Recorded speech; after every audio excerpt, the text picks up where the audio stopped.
따라합시다. 낮이 온다. 다시 한번 낮이 온다. 속으로 어쩌라고요? 낮이 오면 오는 거지. 예, 우리 지난 시간을 잠시 한번 스케치를 해보면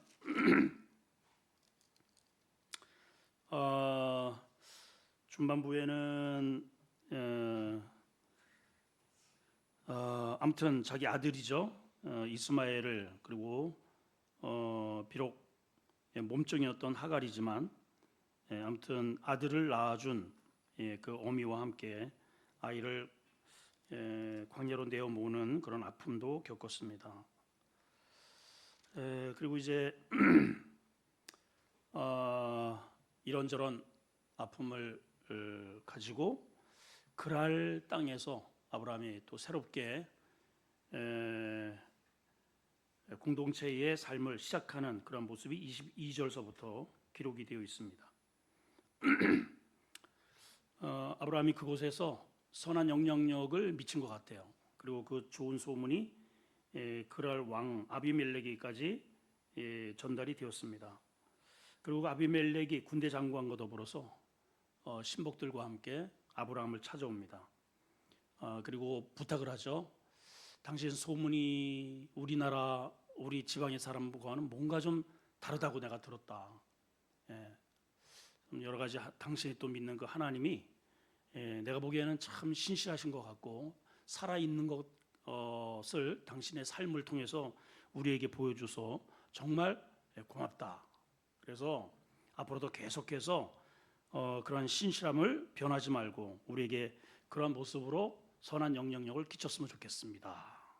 이러한 부탁까지 일부러 아비멜렉이 그렇게 아브라함을 찾아와요. 믿음은 그래서 지난 시간에 우리가 무엇을 살펴봤냐면 이 정도면 내가 신앙생활 잘 하지가 아니고 그래서 내가 명색이 모태신앙인데 또 수십 년 신앙생활을 했는데 이 정도면 내 천국 백성이지.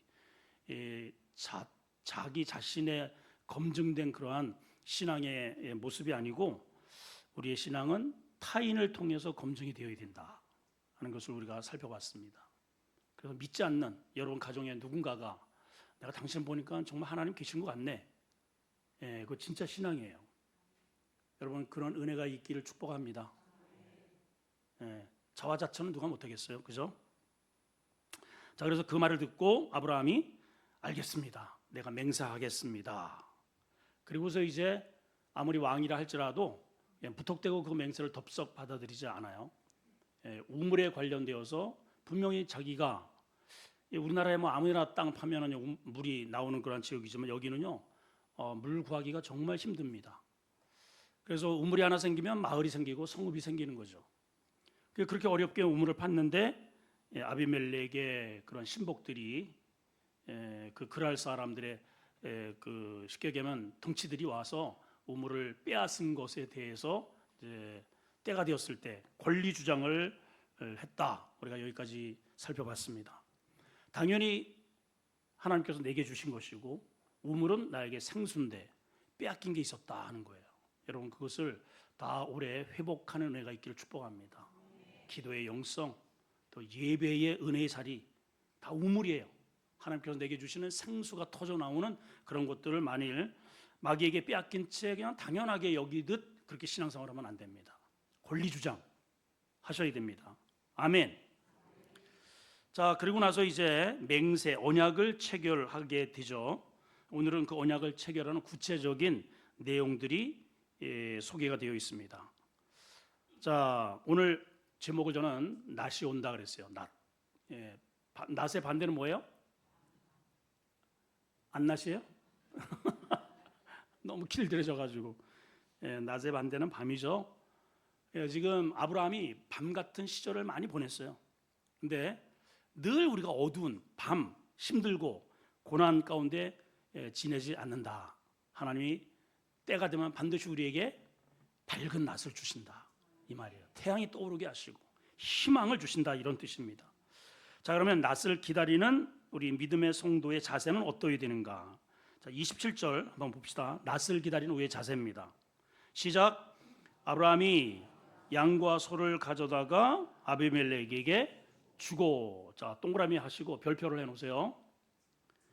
그리고 계속 있습니다. 시작. 두 사람이 서로 언약을 세웠다. 보통 언약은 맹세를 할 때는 쌍방가나 하게 돼 있어요. 그렇죠? 오늘 같으면은 뭐 여러 가지 증명서를 쭉 해서 거기에 있는 내용을 자세하게 기록을 하고 도장을 찍든지 사인을 하든지 이제 그렇게 했는데, 오늘 보니까는 언약을 세우는 데 있어서 아비멜렉은 어쨌든 아브라함에게 뭔가 앞으로 이렇게 했으면 좋겠다라고 약속을 받으러 왔는데 정작 준비된 건 아무것도 없고 일방적으로 아브라함이 양과 소를 가져다가 아비멜렉에게 주고 약속을 하는 그런 모습을 보게 됩니다. 이 당시에 언약을 체결할 때는 여러 가지 방법이 있었다 그래요. 우선 가장 엄숙한 것은 창세기에도 소개가 되어 있지만은 짐승을 잡아놓고 반을 쭉 쪼갭니다. 그리고 양쪽으로 이렇게 분할을 해서 두 사람이 거기 가운데를 이렇게 지나가는 언약이 있어요. 이 의미는 만약에 이 맹세를 누구든지 깨는 날에는 이와 같이 쪼개질 줄 알아라 라고 하는 아주 굉장히 준엄한 그러한 약속입니다. 근데 이제 아브라함과 하나님이 그런 언약을 맺었죠. 근데 그거를 일방적으로 누가 지나가요?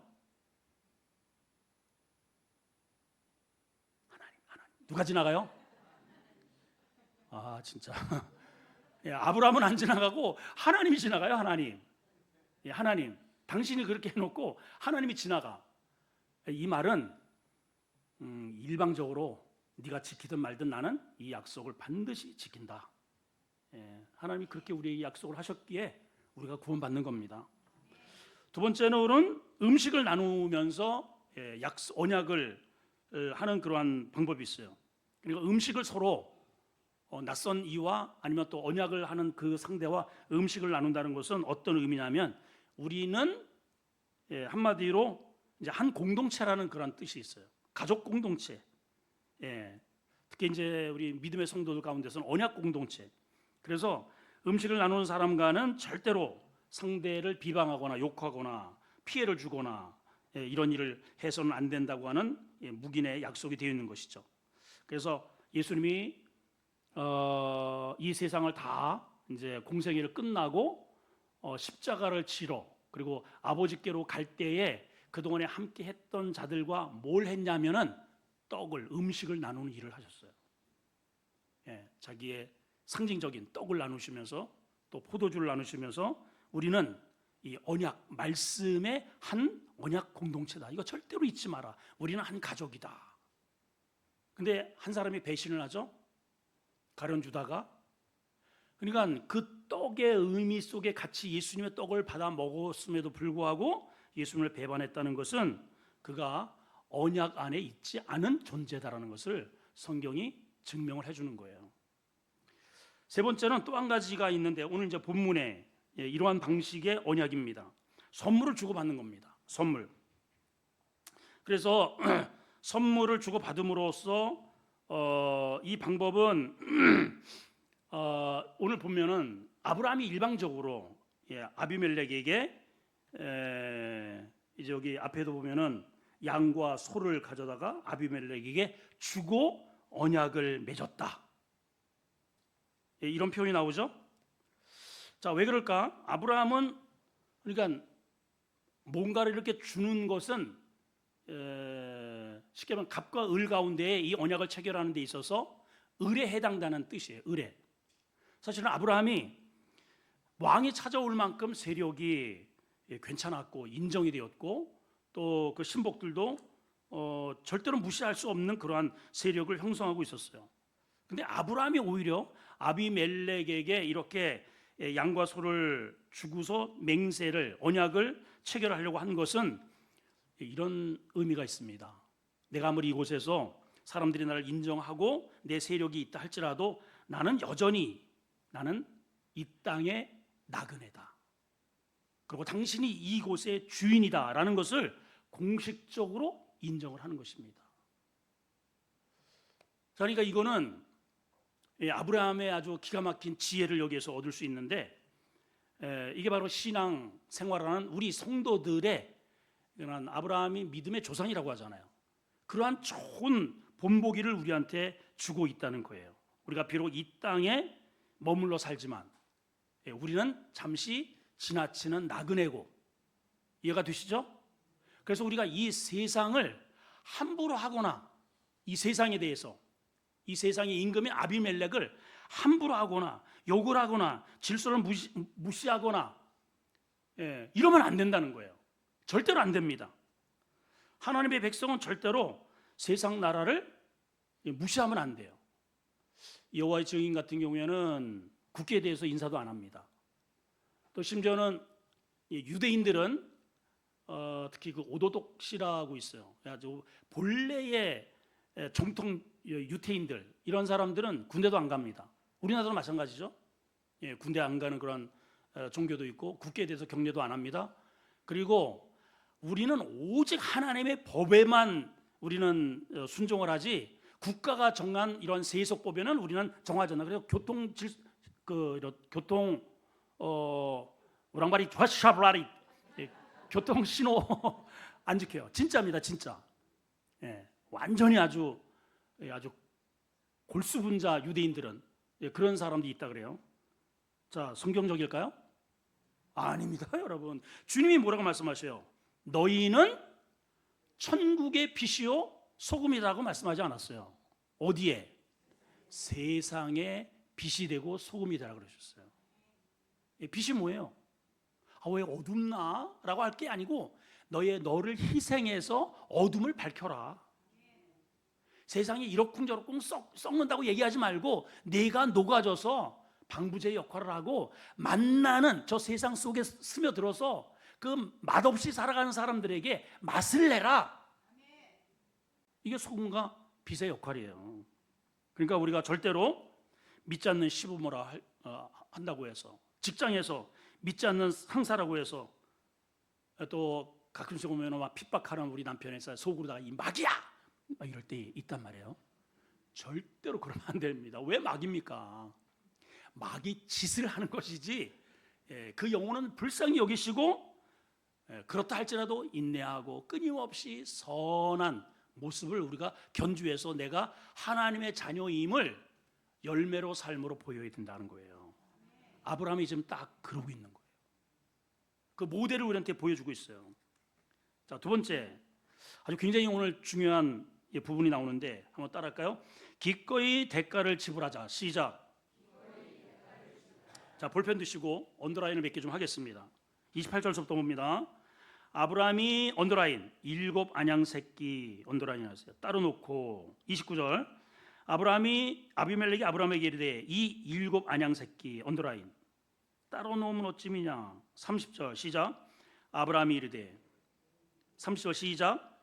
아브라함이 이르되 너는 네 손에서 언더라인 이 암양 새끼 7을 받아서 내가 이 우물 판 증거를 삼아라. 자, 절절마다 반복되는 단어가 있죠. 7 암양 새끼. 그래서 이걸 따로 놨다는 거예요. 따로 구별했다는 겁니다. 아브라함이 이 우물을 말로 앞으로 알았어, 내가 들어오니까 여기 말씀이 그렇게 돼 있잖아요. 26절에 보니까 아우 나 처음 들었다고, 그런 피해를 당한 거 내가 돌려주도록 내가 이렇게 조치를 취할 땐가 걱정하지 마시오. 아우 감사합니다 왕이시여, 아우 성운이 만극합니다, 이러고 끝나지 않았다는 거죠. 이 우물을 확보하기 위해서 7 암양 새끼를 따로 구별해 놨다는 거예요. 따로. 그 말이 계속 반복되고 있습니다. 여기 따로 놓았다는 말은 그냥 양무리에서 이렇게 그냥 이렇게 하나 둘 셋 넷 일곱 이렇게 해가지고 드린 게 아니고 골랐다는 거예요. 가장 실한 양, 가장 품종이 최고의 품종. 여러분 지금은 저 일본하고 중국하고 사이가 안 좋아가지고 팬다까지 다 그냥 가져가 버렸어요. 그죠? 뉴스에 들으셨죠? 우리나라는 다시 이제 주기는 줘야 되겠는데 또 이런 눈치 때문에 어쨌든 우리나라는 다시 온다 그래요.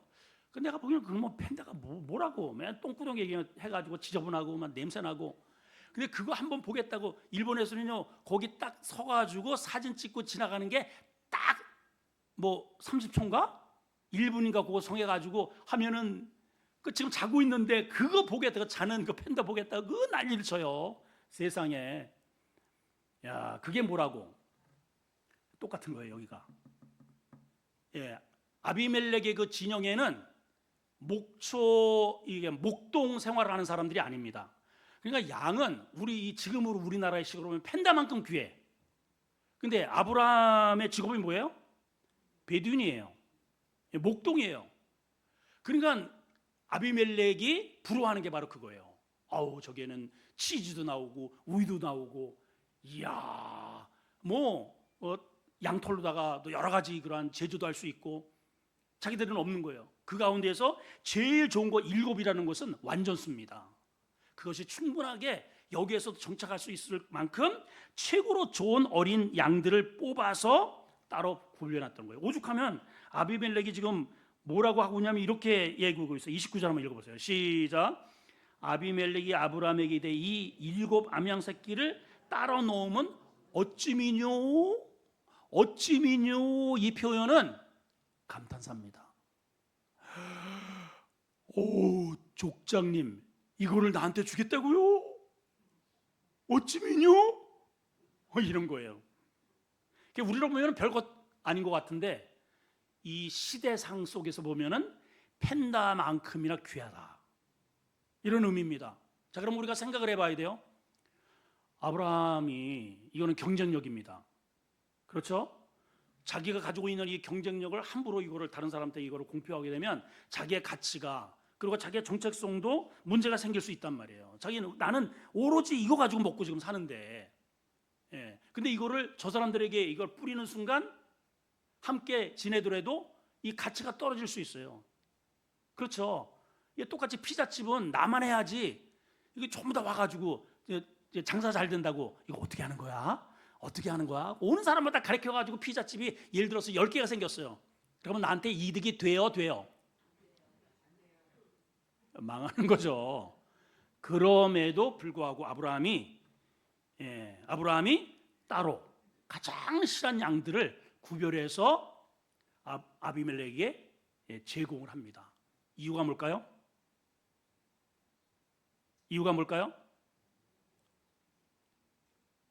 우물. 이유가 뭘까요? 우물을 확보하기 위해서 그래요.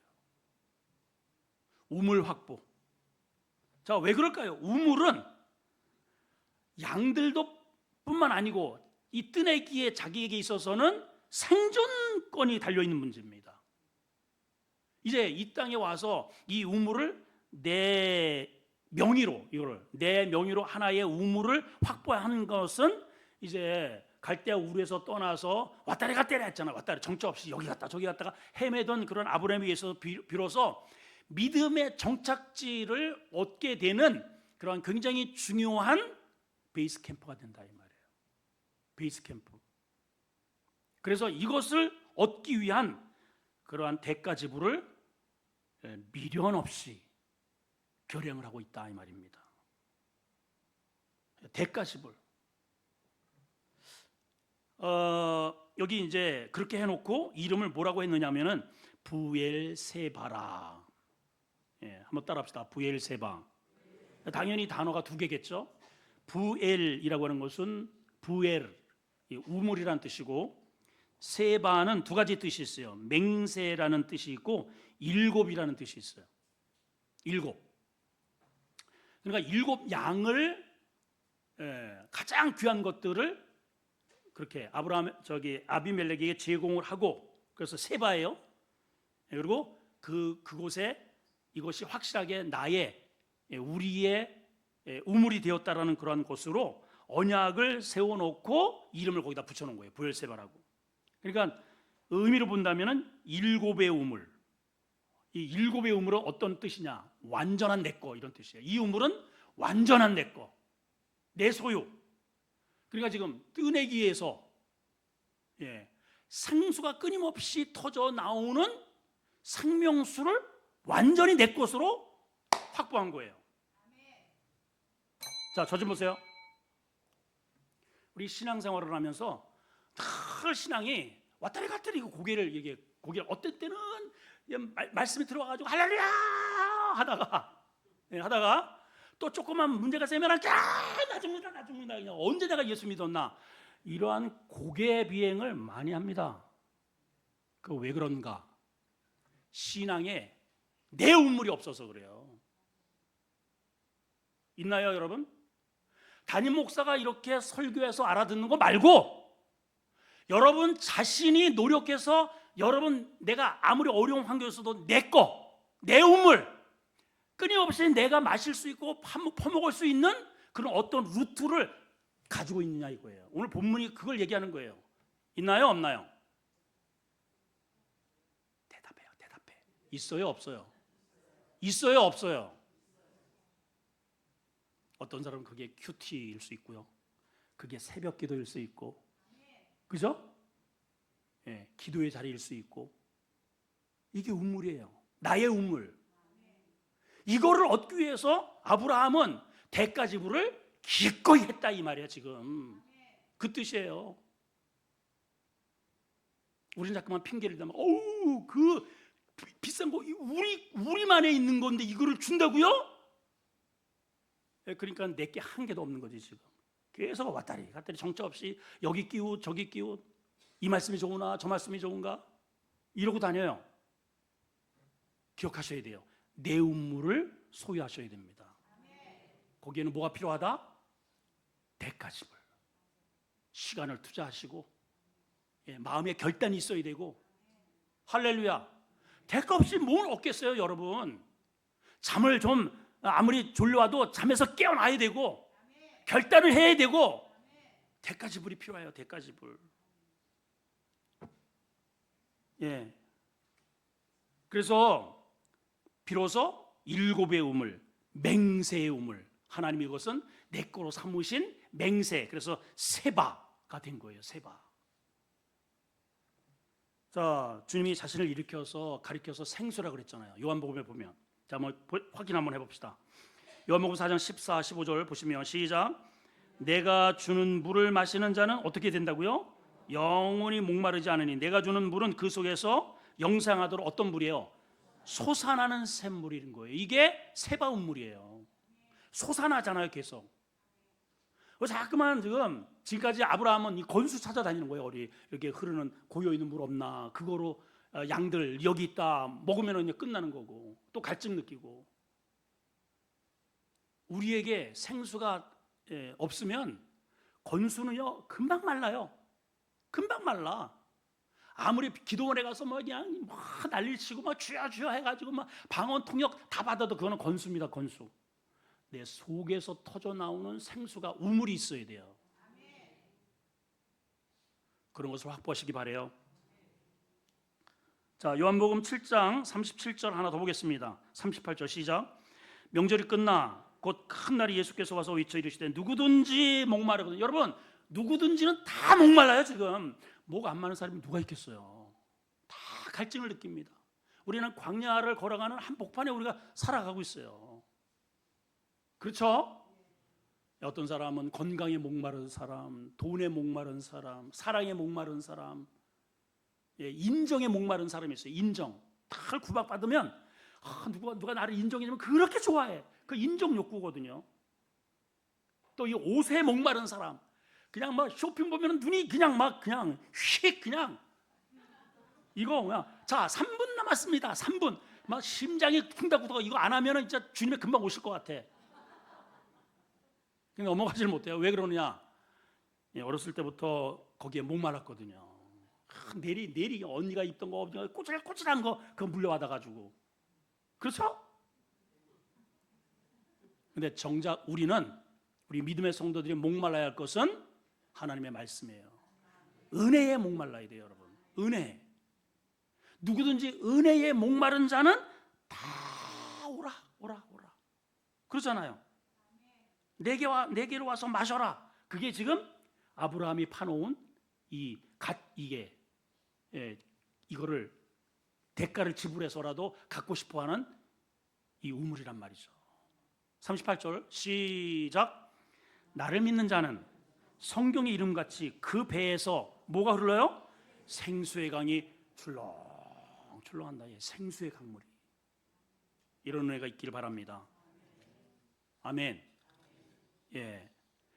이런 측면에서 브엘세바는 아브라함에게 있어서 약속의 땅에서의 하나님이 가라 그랬잖아요. 하나님 여러분도 교회 가라 그랬잖아요. 교회는 왔어요. 근데 아브라함이 지금까지 수년이 흘렀는데도 불구하고 생수의 강을 못 만난 거예요.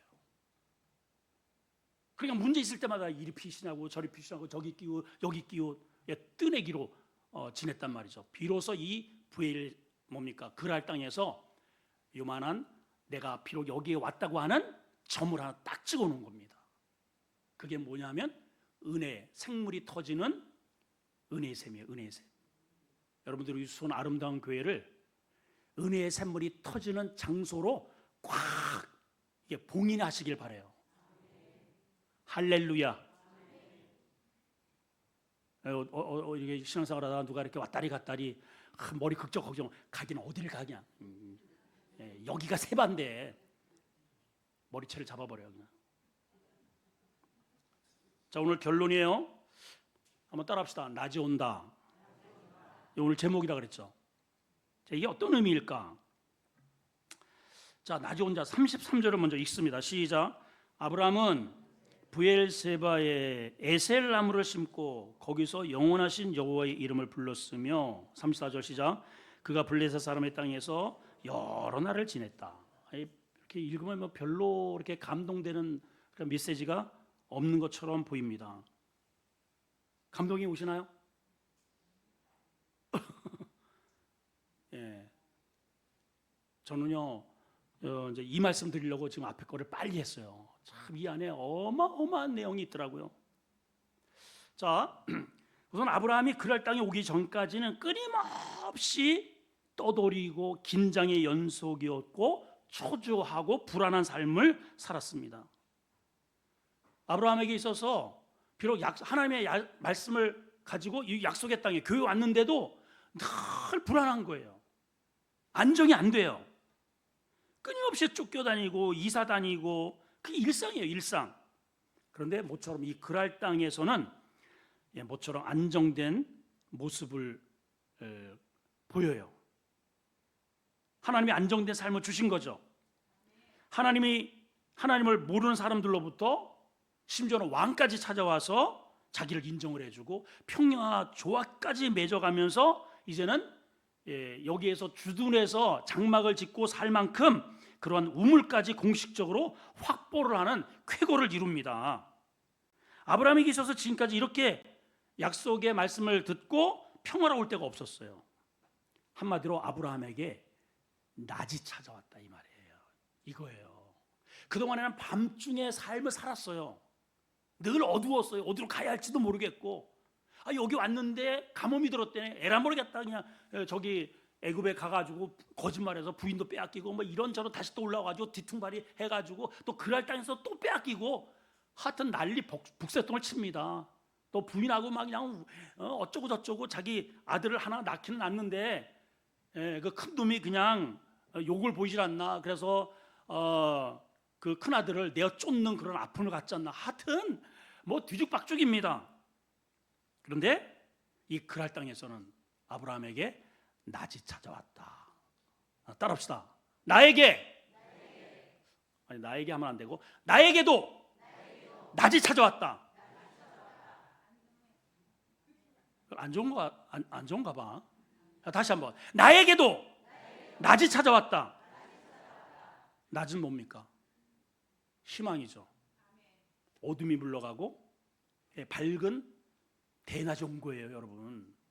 그러면 이 낮에 우리가 이 날을 뭘 해야 될 건가?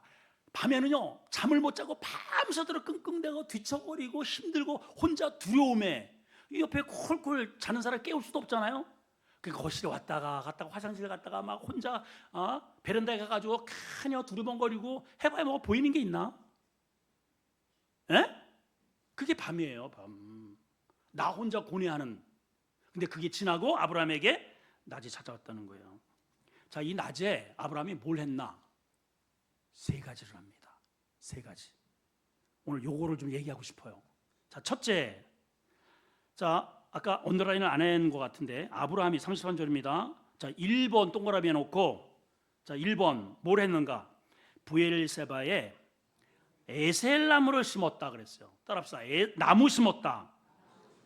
나무 심는 게 뭐 이렇게 대수라고 이렇게 목사님 이렇게 목소리를 그냥 힘을 주십니까? 대단한 거예요, 여러분.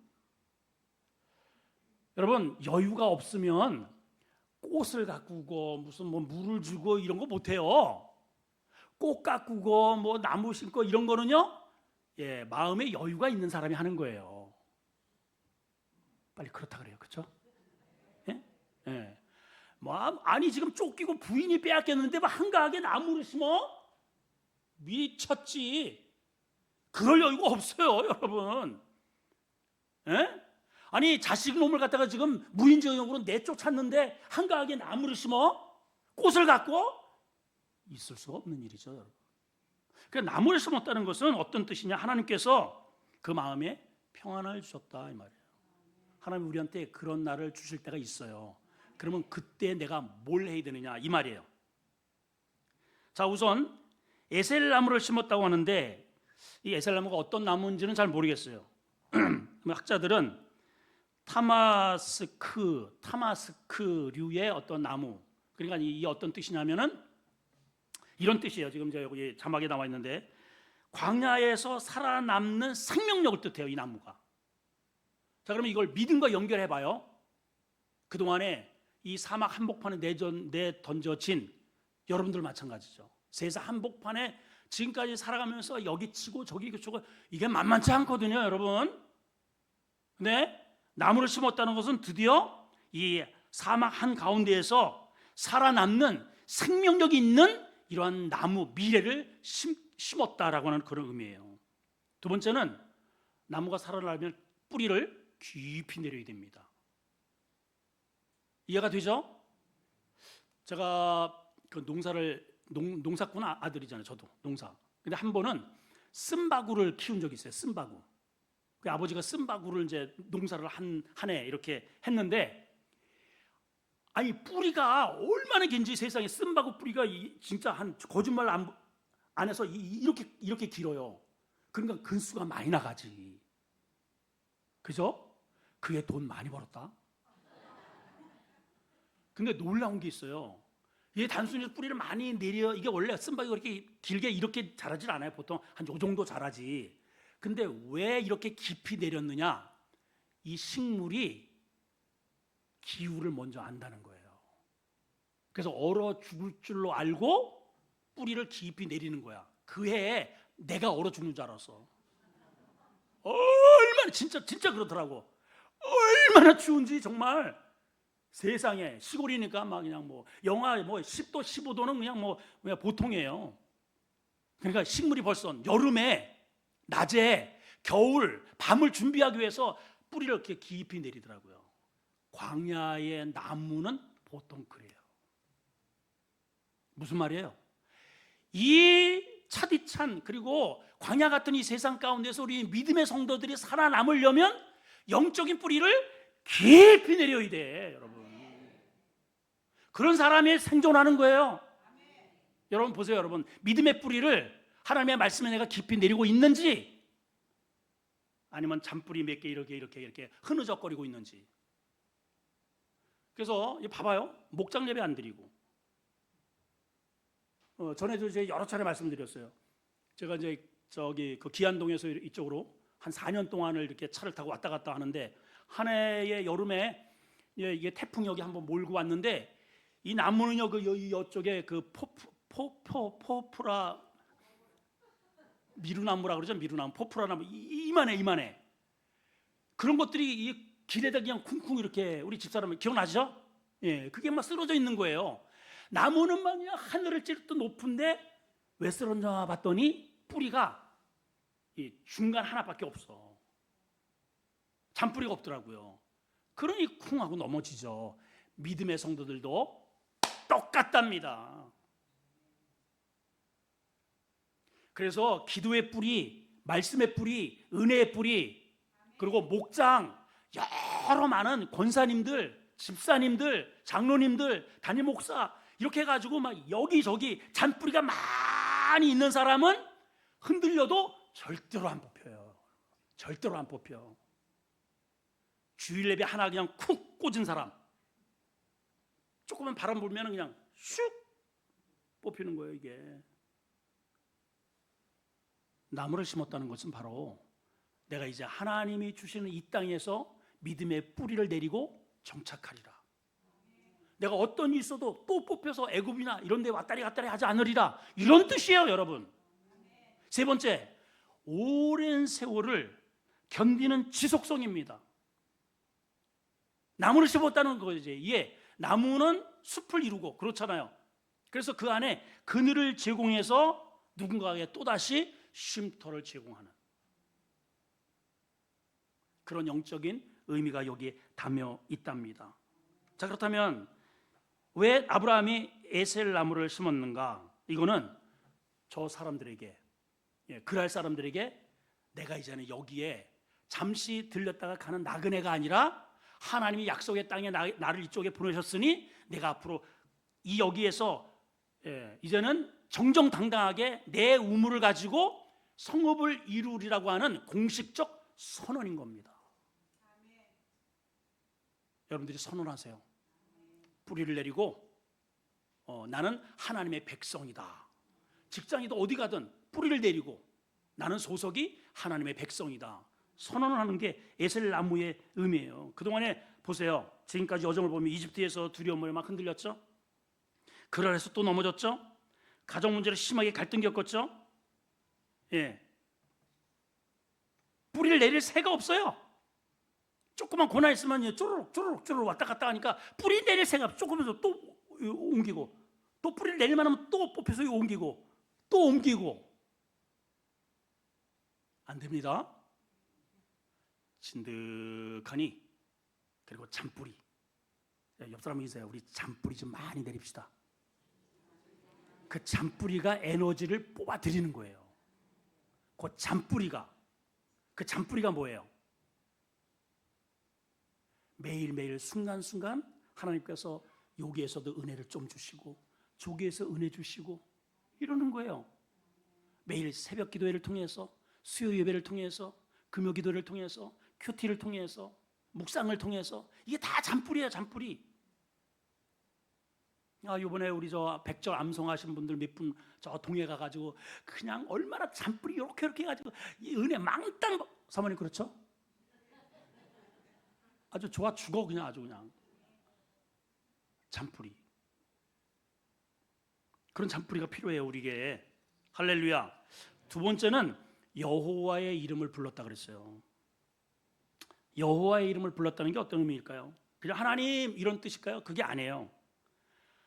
지금까지 뜨내기 인생 속에 이런저런 굴곡진 인생을 끝내고 이제는 우물도 주시고 정착지도 주신 그 하나님께 예배로 마무리했다는 뜻이에요. 예배했다는 거예요. 여호와 이름을 불렀다는 것은 공식적인 예배를 드린 겁니다. 다시 말하면 지금까지 이렇게 안정된 삶이 있기까지 내 노력이 아니라 이 모든 것이 하나님의 은혜로 되어졌다라고 하는 것을 공식적으로 선포하는 거예요. 공개적으로. 그리고 저 그랄 사람들에게 당당하게 내가 믿는 하나님, 백성에게 공개적으로 선언하는 것을 의미를 하는 겁니다. 여러분, 누구에게나 아브라함처럼 밤의 시간이 있어요. 밤이 되면 다 두렵고 힘들죠. 두렵고 앞이 보이지 않아요. 헤매는 시간입니다. 답답해요. 긴장의 연속이고 모든 게 불안합니다. 근데 하나님께서 우리에게 계속 그런 시간들로 우리를 몰아가지 않아요. 때로는 그 칠흑 같은 가장 어둡다는 것은 여명이 찾아온다는 거거든요. 그래서 우리가 그 밤 시간에 낮을 준비해야 돼요. 밤 시간에 낮을 준비하자. 시작. 여러분, 밤에 낮을 준비하지 않고 그냥 밤에 그냥 술이나 먹고 그냥 흥청망청 거리를 돌아다니면서 아무데나 그냥 방뇨하고 이러면은 새벽을 맞이하지 못합니다. 정작 낮이 왔는데 일어나 12시야 지금.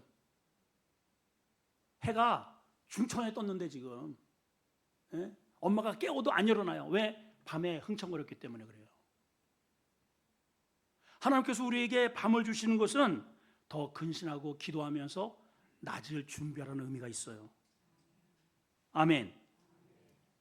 자, 그러면 이 아브라함은 이제 마지막입니다. 하나님이 주시는 이 낮, 여기에서 무엇을 하며 지냈을까? 자, 이제 두 가지 우리가 봤어요. 에셀나무, 미래를 심은 겁니다. 뿌리를 내린 거예요. 그리고 예배드려요. 자, 그리고 나서 오늘 33절, 34절은 이렇게 마무리합니다. 시작. 그가 블레셋 사람의 땅에서 여러 날을 지냈다. 뭐 하고 지냈을까요? 성경은 기록하지 않아요. 예. 블레셋 땅에 시계면 이거예요. 여기 상천 마을에서 우리가 여러 날을 지난 거예요. 성경은 이런 얘기를 왜 할까요? 쓸데없이. 여기에 주는 메시지가 강렬합니다. 자, 우선 아브라함의 경우로 본다면 아브라함이 두 가지의 일을 합니다. 그 하나는 이삭을 키우는 일을 해요. 이삭이 태어났잖아요. 예, 이삭은 정착된 그랄 땅에서 정상적인 은혜의 물이 펑펑 쏟아지는 그 우물 곁에서 아브라함의 그런 리더십을 바라보면서 성장을 하게 돼요. 어떤 성장? 아브라함의 믿음, 아브라함의 신앙, 아버지가 하나님을 믿는 믿음으로 철저하게 양육받고 교육을 받아요. 그 가운데에 가장 아브라함에게 전문적으로 배운 기술이 있었으니 그게 뭐냐 하면 우물 파는 기술입니다. 따라합시다. 우물 파는 기술.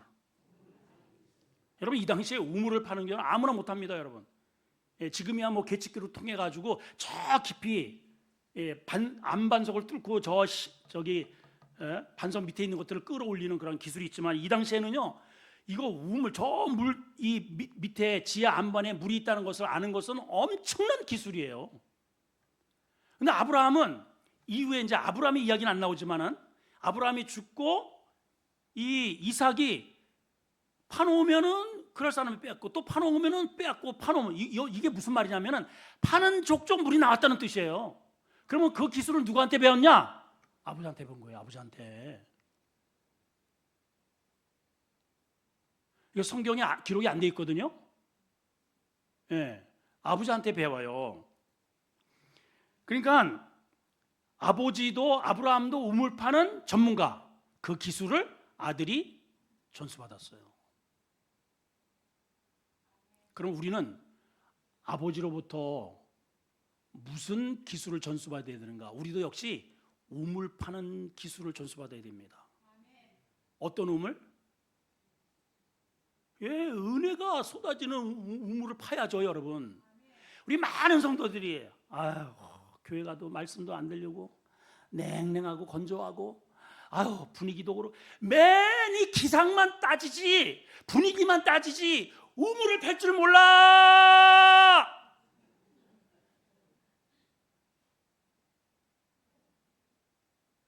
파면 되잖아요, 여러분. 하나님이 신선한 물을 저 밑에 잔뜩 고여놨다니까. 그거 팔 줄 알면 돼요. 그걸 누구한테 배웠을까요? 아버지한테 배운 거예요. 아버지한테. 그리고 아까 교육했다 그랬잖아요. 예, 그랄 땅에서. 그리고 나서 곧바로 22장에는 어떤 내용이 나오느냐? 무슨 내용이에요?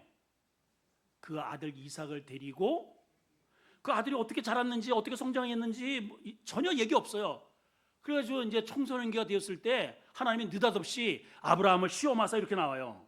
그 일 후에 하나님이 아브라함을 시험하려고 그를 부르십니다. 아브라함아, 너 모리아산에 가서 네 아들 번제로 드려. 번제가 뭐예요, 여러분?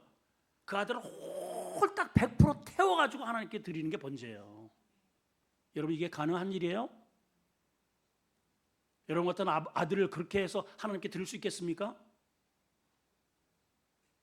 근데 결론적으로 이삭이 충분히 아버지, 그 늙은 아버지 100살이 넘었잖아요.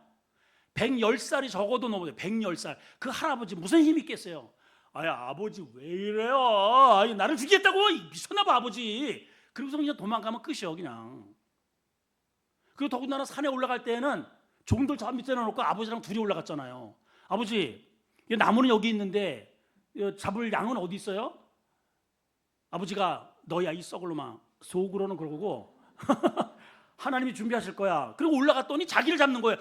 아이 아버지, 이제 지금 뭐 하는 거야? 지금 망령 났나? 나를 죽이겠다고요? 어이 참말로. 아니 진짜. 그리고 그냥 뛰어 내려왔으면 그거 어떻게 해요, 여러분? 어떻게 해요? 그런데 아무런 대응을 하지 않아요. 하나님의 말씀에 철저하게 아버지의 말을 하나님 말씀으로 여길 만큼의 순종적인 아들이 됩니다. 그게 블레셋 땅에 여러 날 있으면서 한 일이야. 여러분 매일같이 아침에 일어나서 눈 뜨고 점심 뭐 먹지? 점심 먹고서 또 어쩌고 했다가 낮잠 자다가 뭐 어디 갔다가 친구 수다 떨다가 연속극 하나 보고 저녁 뭐 먹지? 이러고 여러 날 그냥 지내다가 하나님 만나시겠어요? 이 여러 날을 지내면서 무슨 일을 했냐면은 그 아들을 철저하게 하나님께 드리는 데 문제가 없는 그러한 신앙 교육이 이루어졌다는 뜻이에요. 행간으로 보이셔야죠. 행간으로. 이 문맥전 틀로 이렇게 이게 보여야죠. 그리고 아버지가 돌아가셨어도 어딜 가서 쫓겨가도 끊임없이 자기가 살아낼 수 있는 생수를 건져 올립니다. 아멘. 계속 누군가 나를 이끌어주길 바라고 이렇게 말씀을 풀어줘야 되고 나에게 좋은 분위기를 이래야 내가 신앙이 유지된다. 그거는 엉터리 방터리고. 에셀나무를 보세요. 에셀나무가 이제는 자라서 큰 나무가 되면은 이 나무가 많은 사람들의 그늘이 되듯 이제 신앙생활 적어도 10년, 20년 했으면 내가 또 다른 누구에겐가 그늘이 되고 누군가의 리더십이 되어서 사람들을 이끌고 문제도 해결되고 하나님의 말씀이면 아멘하고 순종을 할 줄 아는 그런 성숙함이 이 22장 때문에 아브라함을 비롯해서 이삭이 얼마나 믿음이 쫙 격상됩니까, 여러분? 하나님이 그냥 막 마음에 들어가지고 막 그냥 어쩔 줄 몰라요. 아브라함아, 야, 됐어. 이제 너 진짜 나를 사랑하는구나. 네 아들을 나한테 줄 만큼. 근데 아들을 드리려고 했던 그 자리에 대신 누구를 세우셨어요? 그 똑같은 그 자리가 골고다 언덕이요. 거기가. 우리는 흉내만 내는 거예요. 사실은 흉내만. 우리가 하나님께 헌신하는 거 그냥 흉내만 내는 거고, 진짜 나를 위해서 희생해 주신 분은 예수 그리스도. 하나님이 당신의 아들을 잡으셔서 나를 살리신 거예요.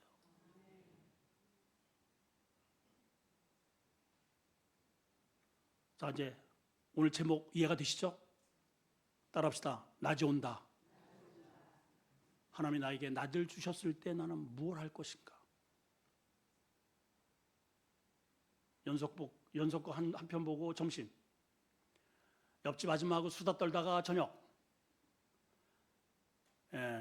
뭐 이렇게 해가지고 밤에 뭐 하품 몇 번 하고서 방구 끼고 잠자고, 뭐 이렇게 흥청만청 지내다가 시험이 딱 오면은 절대로 그 이삭 하나님께 못 드립니다. 하나님 이 아들을 어떻게 주신 건데? 아니 약속도 해놓으시고 있는 이유 젖는 얘기는 다 끌어모아가지고 합당한 이유를 하나님께 대고 끌어안는 거예요. 그럼 예수님 이 땅에 못 오시죠. 이삭이 바로 예수 그리스도의 예표인데, 이 모든 성경의 이 메시지는 나를 향한 구속의 메시지가 담겨 있는 겁니다. 오늘 우리가 꼭 기억해야 할 것, 우리 건수만 찾지 말고 내 안에 생수가 우물이 터져 나오도록 하리라. 나의 우물을 여러분 대가를 지불하고 꼭 확보하시기를 주의 이름으로 축원합니다. 하나님 아버지, 우리가 우리에게 늘 밤만 있지 않습니다. 낮이 올 때가 옵니다. 낮이 올 때가 옵니다. 우리 밤에 기도하게 해주십시오. 말씀으로 준비하게 하시고 하나님 말씀에 순종하는 연습하게 해주시옵소서. 하나님 아버지, 아브라함은 아비멜렉에게 시키지도 않는 일을 합니다. 우물을 되찾기 위해서 양과 소를 가져다가 언약을 세우고 또 암양 7을 가져다가 맹세를 합니다. 그만큼 이 우물은 자기 자신들의 미래고 하나님의 약속의 언약을 성취하기 위한 굉장히 중요한 생명의 우물이기 때문에 그렇습니다. 하나님은 우리에게 생수가 터져 나오지 않으면 우리는 죽습니다. 하나님 말씀의 생수가 터져 나오게 해주세요. 찬양할 때 눈물이 터져 나오게 해주시고 감동 있게 하시고 메마르지 않게 해주시옵소서. 예배가 건조하지 않게 하시고 형식화되지 않게 해주세요. 하나님, 여기 왔다가 가는 게 예배가 아니라 우리는 이 예배를 통해서 생수를 발견해야 됩니다. 우리 주님 분명히 말씀하십니다. 누구든지 목마르거든 내게로 와서 마셔라. 그 배에서 생수의 강이 흘러 넘치게 하리라. 하나님 아버지, 이 거친 사막 같은 이 한 복판에 내던져진 우리의 삶 속에서 하나님 환경만 탓할 것이 아니고 우리 오늘 아브라함처럼 이삭처럼 이 땅에 사는 주둔하는 동안에 우리 하나님께서 우리에게 밤을 주시는 이 밤 기간 동안에 미래를 준비하고 또 믿음의 자녀들을 양육하고 또 시험을 대비하는 우리 슬기로운 우리 믿음의 성도들 되게 해 주시옵소서. 예수님의 이름으로 기도하옵나이다. 아멘.